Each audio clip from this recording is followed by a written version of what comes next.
So does anybody have any questions after those amazing talks? Sorry, this is a question for you, Liz, as much as for the other guys, because I know you have some interest in things like the Esplanades and, say, for example, Collins Barracks. But Des McCabe, you hit upon something that I thought was very interesting, which was the different character of the Continental and the, if you want to call it that, the Hiberno-Britannic Square. And you were hinting at kind of fundamental differences of understanding of what a public space was. Now, the one thing that struck me was you didn't mention things like notions about platonic solids or platonic voids and how they relate to stability. And the second was that you only touched upon, but you didn't really kind of highlight the difference between the developer-led square and the square that's built to celebrate a monarch or to celebrate government. The other aspect of that I just wanted to touch on, and maybe Merlo and Liz and Todd would want to discuss it, is something that I was mentioning earlier on, the idea of the esplanade, the presence of the military in the city. I noticed that this is a big thing in the continent, and it's a thing that revives itself every so often. You end up with gardens that are actually flattened, as in Berlin, so that you can have marching parade grounds. It happens all over France. The French love this kind of thing. It's not a thing, strangely enough, for a place with so many military monuments. That happens a great deal in England. I mean, in London, I can really only think of horse guards, where they're sensibly kept to themselves. And in Dublin, we have the cavalry esplanade over in Collins Barracks, which is still there, but again, it's separate to the city. It seems that those functions don't really bear a relevance to our public spaces. Would you like to discuss that? Well, first of all, I mean, just if I could briefly answer about the whole Collins Barracks and the Esplanade. The Esplanade actually was created as, like, I suppose, a more enclosed square with railings for people to walk around. It was a 19th century creation by the Wide Street Commissioners. The actual parading of the military happened up in the Collins Barracks itself, which was laid out as a lot of military buildings were in creating a series of squares. So the other question, sorry, do you want to just, the other main point was? Yeah, the other thing was really in relation to the difference that you get between, kind of a scenario where you have a royal house, or where you have a very strong autocratic government which is developing or which is imposing its will upon the people, and where these squares have a political, position where they actually kind of symbolize order. Well, as opposed to being a place that people actually enjoy themselves in, maybe. In London, they really didn't like civic squares.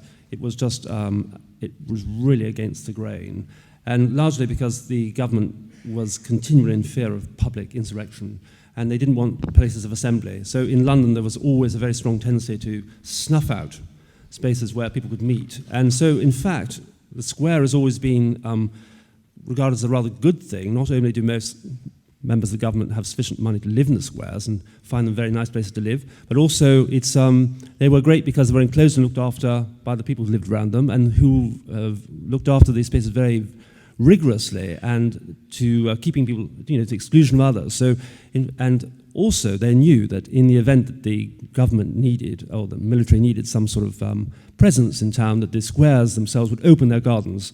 And there are various occasions, for instance, during the Gordon riots, when the squares were occupied by the forces very happily, and they made their military encampments. I mean, the wonderful thing about these spaces, they're incredibly flexible.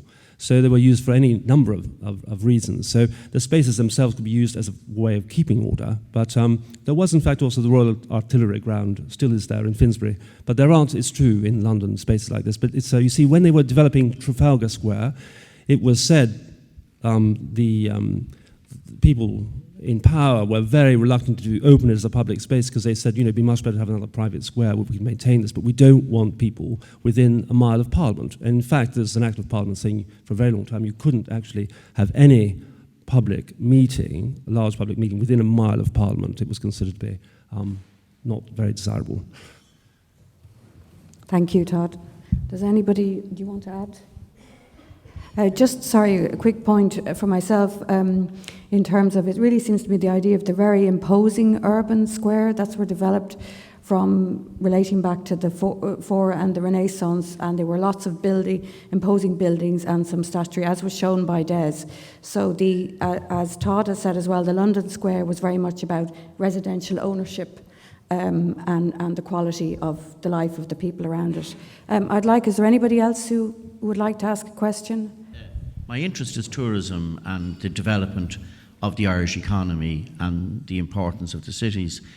And one thing that Merlot's slides and I just wanted to ask her the question, it appeared to me, having looked at the slides, I could see nothing but dereliction in some of the nicest little spaces in the North City. And yet, growing up as a child, all I saw from the 1960s was 92% of government funding being spent on rents in the South City, and the North City not policed. And I just wanted to ask her the question, did she think that the role of government actually unbalanced the city and that we now urgently, very urgently, need to concentrate on this lovely part of town to bring it to showcase size, like the way Merrion and Fitzwilliam Squares are? I suppose I came at it from looking at the influences or the effects in the late kind of 20th century, I suppose, but that there were a number of contributing factors, and I probably didn't get into too much in-depth study of government policy, but there were some obvious cases of neglect, and I suppose some unusual planning decisions where pieces of the urban structure failed to make sense because of some interventions that had happened. But and I suppose a lot of those slides I was showing towards the end, it wasn't really to kind of focus on essentially the negative impact, though that is something that we need to be very much aware, but just to kind of acknowledge what remains and kind of to try and understand what remains. So although mistakes have been made in the past, and several mistakes in the late 20th century and possibly early 21st, but I suppose it's kind of, I was trying to make the point that whatever has been done, if there's a way we can kind of look constructively at working sensibly with what's there. And obviously policy would be a huge part of this, an incentive. And I think there's already beginnings of a lot of plans and incentives to regenerate and try and recover a lot of those areas. So. May I add a point just as a foreigner, but I think really also what's terribly important is as much as one would like to have private initiatives to refurbish these neighbourhoods, I think what you don't have now is you don't have the large landowner who's there pushing the social programme or the physical programme. So there's no desire, there's no necessity for any kind of uniformity or no necessity or urgency to do anything that creates a larger unified statement. And I think really this is where government policy is terribly helpful, where it can provide the proper incentives to actually think in a more coherent way. And this is really crucial to understanding why the squares still work in London, because we still have large landed estates and they can still maintain quite a lot of social control and over the physical character of the town, and certainly in the residential quarters, and that's really what contributes to the uniformity. And it really, because it's in their long-term aim, is to keep the value of these properties. I mean, it wasn't purely benevolent, as you can understand. These people who own this land in perpetuity were making money. They own in perpetuity this land, and it's they realized that the square was a fantastic mechanism. It has no value. You can't, because the Act in 1931 made these squares, it just took the value away from development. They became sterile spaces, so the landowners realized they couldn't develop on these squares, apart from car parks underneath them, but they realized that they just have to protect these amenities to keep the social fabric that they want in these areas. And I think this is where government can play a role, is in trying to assist in this manner, where we no longer have, as it were, the individuals who are pushing forward these very dynamic programs. Thank you.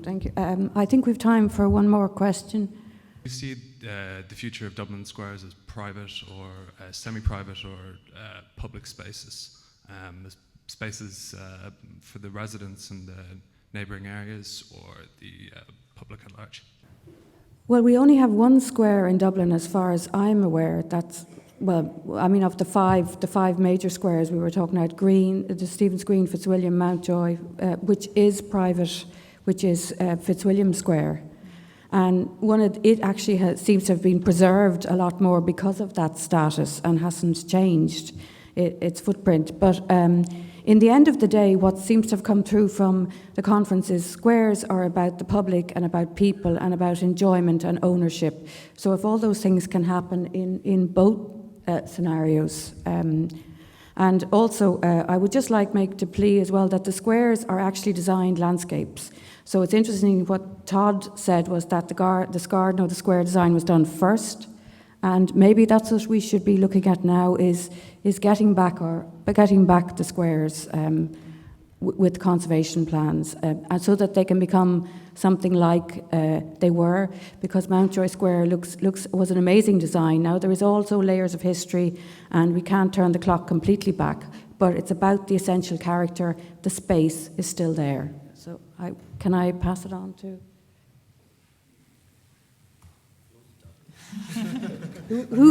Who hasn't talked? I haven't spoken, so Okay, Des, all I can say over is, to you. The garden squares developed as private property owned spaces, but I personally would like to see them be public spaces, and that's part of the notion of trust and care that can develop in those kind of spaces in the future.